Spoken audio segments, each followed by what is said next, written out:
Welcome to Deep Dive Lab, where we break down and dissect cutting-edge scientific research, from advanced biomedical technologies to breakthroughs in AI, materials science, chemistry, and physics, all told as compelling, easy-to-follow stories. Yeah, and today's story is definitely one of those things that feels like it belongs in a movie, you know? Oh, completely. I mean, you look at pop culture, and mind reading always looks incredibly effortless. Right, like it just takes a look or a gesture. Exactly. You have Spock doing the Vulcan mind meld, or Professor X just pressing two fingers to his temples, and boom, entire complex thoughts are transferred. Yeah, no hardware required, just pure telepathy. But in the real world, outside of science fiction, getting a computer to understand even the simplest human thought has been an absolute scientific nightmare. A total nightmare. And for a really long time, scientists basically thought it was physically impossible. Right. So, okay, let's unpack this. Today, we are looking at a massive stack of incredibly dense research papers. We're talking ranging from the journal Frontiers in Neuroscience to the New England Journal of Medicine. Plus some brand new legislative bills, which we will definitely get to. Oh, yeah, the legal side of this is wild. But we're pulling all this together to figure out our mission for this deep dive, which is how close are we to a world where our brains are directly wired to the cloud and to each other? Which brings us to the core mystery. Right. Here's a strange question for you. Why does capturing a thought before it becomes a physical action seem so physically impossible? And how are scientists suddenly doing it? It involves a journey that is, well, it's anything but a straight line of technological progress. It never is. Exactly. We are talking about a path that moves from extreme, almost desperate surgical interventions all the way to cutting-edge artificial intelligence. And it ultimately leads to something that sounds like actual magic, Direct, real-time, brain-to-brain communication. which is just mind-blowing. But I guess to understand how we got there, we have to look at the physical realities of the human head, right? The actual hardware problem. Yeah, the hardware. Because the core issue scientists faced wasn't necessarily that the brain's signals were too weak to exist. Right, they were just trapped. Exactly. Yeah. Trapped behind bone. Think about it like this. Trying to read non-invasive brain signals, like, when they put an EEG cap on your head with all those little suction cups? Yeah, the standard non-invasive approach. Right. It's essentially like standing in a stadium parking lot trying to record a single specific conversation happening all the way inside the arena. That is actually a perfect way to visualize it. Because, you might hear the roar of the crowd when a goal is scored, right? But you aren't getting the nuances of two people talking in Section 104. The skull acts as this thick, distorting wall that just muddies everything up. Yeah, and to put some scientific context to that parking lot analogy, we can look at a pivotal 2016 paper by Stiffen Waldert. Oh, right, the one published in Frontiers in Neuroscience. That's the one. So Waldert explains that human tissue, the cerebrospinal fluid, and the skull act together as what physicists call a low-pass filter. Okay, let me guess. It lets low frequencies pass, but basically blocks the high ones. That is the fundamental mechanism, yeah. I mean, in electronics, a low-pass filter scrambles or entirely blocks high-frequency signals. And our brains are basically high-frequency machines, right? Exactly. Our neurons communicate using high-frequency electrical fields. Specifically, they use something called action potentials and local field potentials. Action potential. Right. Think of an action potential like a biological Morse code. It is a tiny, rapid spike of electricity that one neuron fires to send a message to the next. So it's incredibly fast and sharp. Very sharp.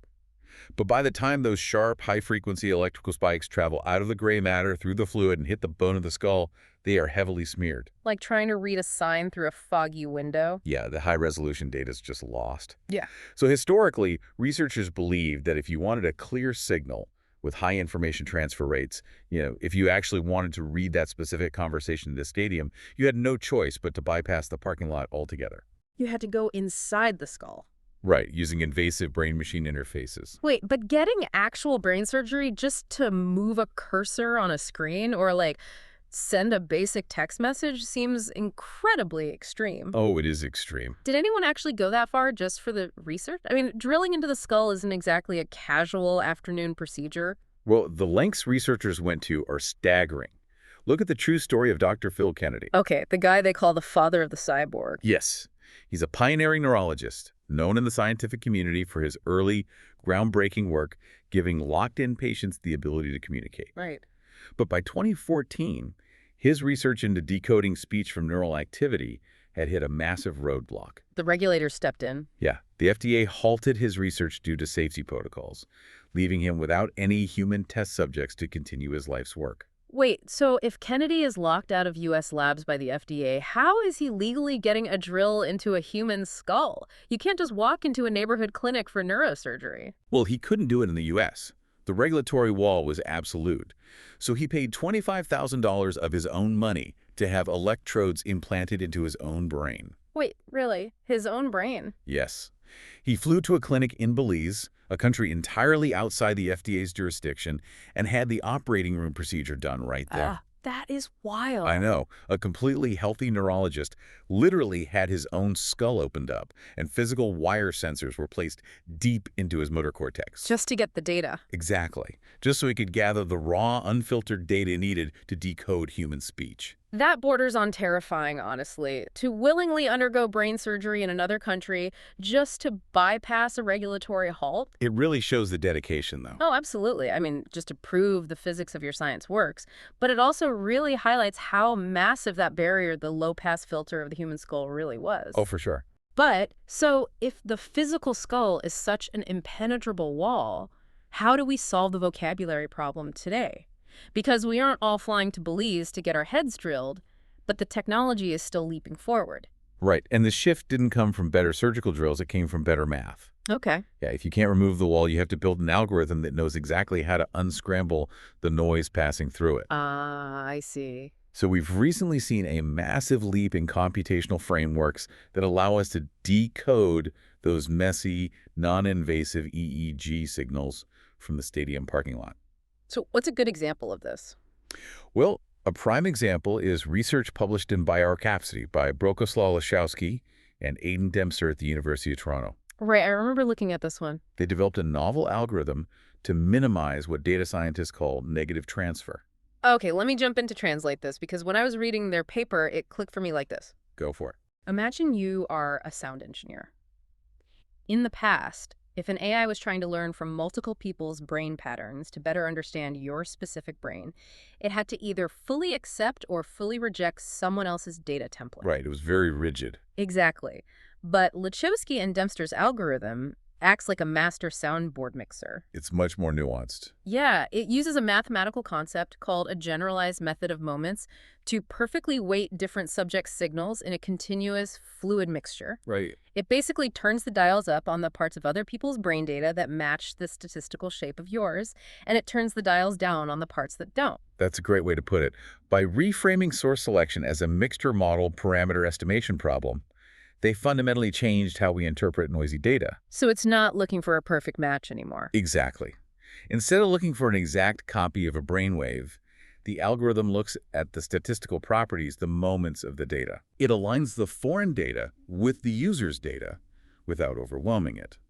This aligns with domain adaptation theory, which basically allows the computer to adapt a general model of human thought into a highly customized personal model just for you. And doing all that using just non-invasive surface sensors. Right. No surgery required. So if these algorithms solve the parking lot problem by filtering the static, the next massive hurdle is the vocabulary itself. Yes, mapping it to language. Because filtering out the noise is one thing, but how do you map those clarified brain waves to an actual English dictionary? We really need to talk about the real-world clinical results because they are staggering. They really are. According to the 2024 Brain Initiative Recap and a landmark study in the New England Journal of Medicine, these advancements in brain-computer interfaces have achieved something truly miraculous. The ALS patient study. Yes, they succeeded in restoring conversational speech for a patient suffering from ALS. And for anyone who doesn't know, amyotrophic lateral sclerosis is a disease that slowly robs a person of their voluntary muscle control.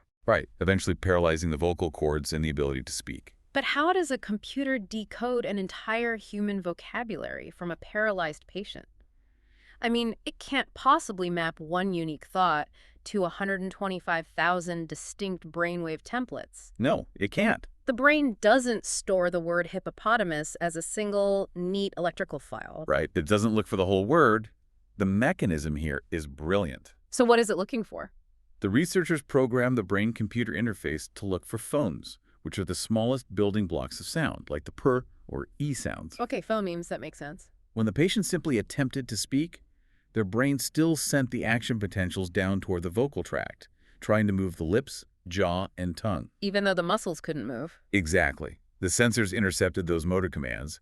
The AI decoded the intended facial movements, translated those movements into phones, and then used a predictive language model to assemble those sounds into words. Basically a highly advanced autocorrect. Exactly like autocorrect. So it's reading the intention to move a specific facial muscle and extrapolating the word they're trying to form. You got it. And it pushed those decoded signals through text-to-speech software designed to recreate the patient's previously healthy voice. Oh, wow. So they sounded like themselves again. Yeah, and over a period of 8.4 months, the system maintained an astonishing 97.5% accuracy. That is incredible. It allowed the patient to hold conversations at a speed of 32 words per minute, utilizing a 125,000-word vocabulary. Just think about the human impact of that for a second. We aren't talking about spelling out water or help, one painstaking letter at a time on a screen. No, it's natural conversation. 125,000-word vocabulary means you can make sarcastic jokes, you can express complex, nuanced emotions, you can be yourself again. It's totally life-changing. And maintaining 97.5% accuracy for the better part of a year proves this isn't just a parlor trick in a controlled lab. It's a robust, life-changing tool. Absolutely. But, okay, here's where it gets really interesting. Oh yeah, the next step. If we can link one human brain to a computer system so effectively that the computer can speak for them, what happens if we take the computer out of the middle? Can we link two human brains together? The answer is yes. It takes us into the realm of multi-person brain-to-brain interfaces. Okay, tell us about BrainNet. Right. There is a study called BrainNet, conducted by Jiang and colleagues and published in scientific reports. They successfully established a direct collaboration between multiple biological brains over a physical distance. I read the visual description of this experiment from a report in Guernica magazine by Alina Graydon, and it seriously sounds like a scene pulled straight out of a cyberpunk novel. It really does. So picture this. You have subject one, who the researchers call the Inquirer, sitting in a completely darkened laboratory. She's wearing a white swim cap over her hair, and pressed to the back of her head is a beige device shaped like a large figure 8. The TMS device. Right. It's positioned with absolute precision using mechanical lasers, and there's a tiny green light glowing in the center. Very sci-fi. Then, almost a mile away, you have subject 2, the respondent. He's sitting in a brightly lit room wearing his own white skull cap, but his is completely covered in yellow and green electrodes. Which look pretty intense. Graydon described them looking like the hundreds of eyes dotting the bodies of seraphim angels in the Book of Revelation. That's quite an image. It is. Yeah. And they are physically separated by a mile, but they are communicating through a direct, functional link between their minds to play a collaborative game. A mile apart, just thinking to each other. But wait, how does the second person actually receive a thought? Reading it with EEG makes sense now, but how do you write information into someone else's gray matter from a mile away without drilling a hole? Well, the researchers combined two completely non-invasive technologies to create a closed-loop system. As you mentioned, they used the EEG caps to read the brain signals of the Inquirer. Right. But to write the information into the respondent's brain, they used that beige figure 8 device you described. That is a transcranial magnetic stimulation device, or TMS. But how does a magnet physically put an idea into a brain? Well, the TMS device isn't just a scanner. It's an active magnetic coil. Okay. When the Inquirer in the first room thought about a specific action, let's say, move the block left, the computer algorithm decoded that intention and sent a digital signal over the internet to the respondent's room a mile away. So the signal travels over standard internet. Yep. And then the computer triggered the TMS coil positioned over the respondent's visual cortex. The coil fired a highly targeted magnetic pulse right through the respondent's skull. Ah, so it pierces the low-pass filter. Exactly. It passes right through the bone and physically induces a tiny electrical current in the neurons of the visual cortex. Without actually touching the brain itself. Right. And this forced electrical spike causes the respondent to actually see a brief artificial flash of light in their field of vision. Oh, like when you rub your eyes too hard? Kind of, yeah. It's known as a phosphene. And by varying the timing and intensity of these flashes, they essentially created a biological Morse code. That is brilliant. They transmitted sensor-motor information directly across that mile, allowing the two subjects to collaboratively solve a task without ever speaking, typing, or seeing each other. So they bypass the parking lot entirely, not by tearing down the stadium walls, but by beaming the signal straight through the concrete. Exactly. It's mind-blowing, literally. But what does this all mean for us, for you, the listener, navigating a world where this technology is sitting in labs right now? Well, if we connect this to the bigger picture, the implications for human society and technology are just paradigm shifting. Where is this headed? In 2019, Martins and a team of researchers published a paper in Frontiers in Neuroscience proposing the concept of a human-brain-cloud interface. A brain-cloud interface. Yeah. They theorized that by utilizing advanced nanorobotics microscopic devices navigating our bloodstream to interface with our neurons, we will eventually be able to connect our biological neocortex, the part of our brain responsible for higher-order thinking, directly to a synthetic neocortex hosted in the cloud. So we wouldn't just be accessing the internet through a smartphone screen or a headset. Our actual conscious thinking would become a biological and non-biological hybrid. Right. The processing power of the human mind would be augmented by the limitless computing power of cloud servers. Okay, hold on. I have to push back here. Go for it. Because the immediate practical concern that jumps into my head, and probably yours too, is about data ownership. Oh, the privacy aspect. Yeah. If my biological brain is continuously sending and receiving data from a cloud server, or exchanging phosphine flashes with other people's brains, who owns my thoughts? It's a huge question. If my neural data is stored on a server farm somewhere, can it be hacked? Could my literal, unfiltered emotional reactions be sold to a data broker of targeted advertising? Which sounds dystopian. Because the idea of getting a spam ad for laundry detergent projected directly into my visual cortex via magnetic stimulation is a nightmare scenario. Well, the good news is the legal framework to address those exact scenarios is already being built. Oh, really? Yeah.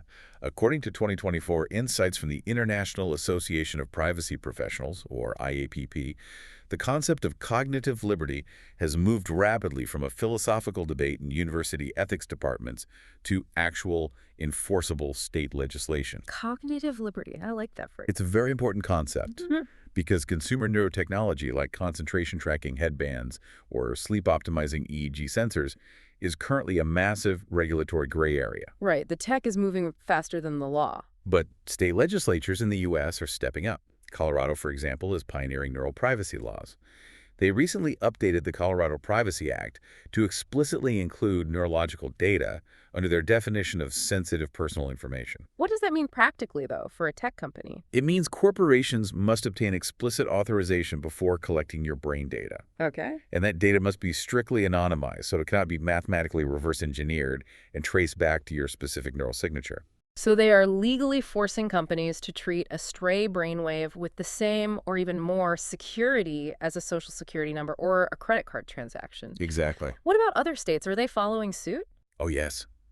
Minnesota is taking an even more aggressive legislative approach. Really? Yeah, they have proposed a standalone bill specifically establishing the legal right to cognitive liberty. This legislation makes it explicitly illegal to collect data directly from brain activity without informed consent. That makes sense. But more importantly, it addresses the writing aspect we talked about with the TMS devices. The beaming thoughts, in part. Right.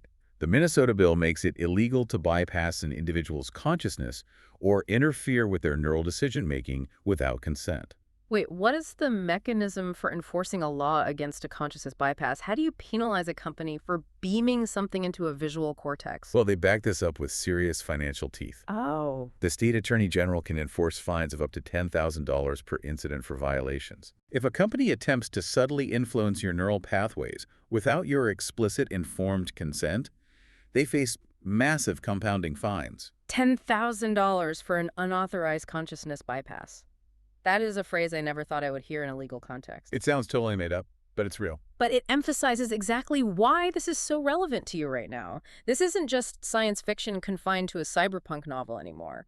State legislatures are literally writing laws to protect your digital thoughts today. They have to. They are anticipating a near-future world where your brain is a highly lucrative data source, and they are trying to put up legislative guardrails before the technology completely outpaces our basic human rights. And the speed of this transition is staggering. It really is. To summarize our journey today, we can really distill it into 3 distinct takeaways. Let's hear them. First, We have transitioned from an era of extreme invasive surgeries, like Dr. Kennedy's desperate trip to Belize to gather raw data, to an era of mathematical and algorithmic marvels. The algorithms changed everything. Right, we can now non-invasively decode the intention of facial muscles to recreate a 125,000-word vocabulary, giving a voice back to those paralyzed by ALS. Which is just a beautiful use of the tech. Second, we have fundamentally breached the biological barrier of human isolation, using magnetic pulses to prove we can link brains together over physical distances to collaborate directly. The brain net study. Yes. And third, this technology is accelerating so rapidly that governments are actively having to invent the legal concept of cognitive liberty just to protect the privacy of our inner lives. So we started by picturing how hard it was to hear a single conversation in a loud stadium from out in the parking lot. Yeah. No, we aren't just hearing the conversation. We are translating it through AI, Huh. broadcasting it to another stadium a mile away using magnetic pulses, and uploading the whole thing to the cloud while state senators try to draft a privacy policy for it. Which is a pretty wild summary when you say it all at once. But this raises an important question, one that builds on everything we've uncovered today. What's that? We have spent this whole time worrying about tech companies reading our thoughts or hacking our neural data. But consider the other side of the human-brain cloud interface. Okay. If your brain is seamlessly networked to a synthetic neocortex in the cloud to augment your intelligence and make you smarter, what happens if that cloud server goes down for routine maintenance? Oh, man. Do you temporarily lose half your IQ? And more importantly, who gets to decide when your brain's processing subscription service expires? Wow. A completely fascinating and slightly terrifying new angle to leave you with. Thank you for joining us here at the Deep Dive Lab. If you enjoyed this journey into the mind, be sure to follow and subscribe for more incredible science stories. Until next time, keep questioning, keep learning, and keep your thoughts safe.